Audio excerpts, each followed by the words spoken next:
Leo படத்தை தொடர்ந்து Lokesh Kanagaraj super star ரஜினியை வைத்து கூலி என்ற படத்தை இயக்கியுள்ளார். சன் பிக்சர்ஸ் தயாரிக்க அதில் ரஜினியுடன் நாகார்ஜுனா, உபேந்திரா, அமீர் கான், ஸ்ருதிஹாசன், சௌபின், சத்யராஜ் என பெரிய நட்சத்திர பட்டாளமே நடித்திருக்கிறார்கள்.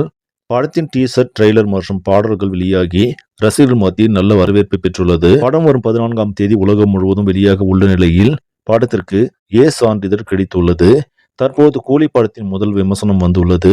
வெளிநாடு தணிக்கை குழு உறுப்பினர் உமேர் சந்து தனது ட்விட்டரில் கூலி ஒன்மேன் ஷோ ரஜினிக்கு மாசான படமாக அமைந்துள்ளது. மற்ற கதாபாத்திரங்களும் சிறப்பாகவே நடித்திருக்கிறார்கள். கதாபாத்திர வடிவமைப்பு சிறப்பு, கதை ஆவரேஜ் என்றாலும் படத்தின் கடைசி 20 நிமிடங்கள் மற்றும் கிளைமேக்ஸ் படத்தின் முதுகெலும்பாக உள்ளது என பதிவு செய்துள்ளார். இதன் மூலம் ரஜினியின் கூலி திரைப்படம் இண்டஸ்ட்ரி ஹிட் ஆவது உறுதியாகி உள்ளது.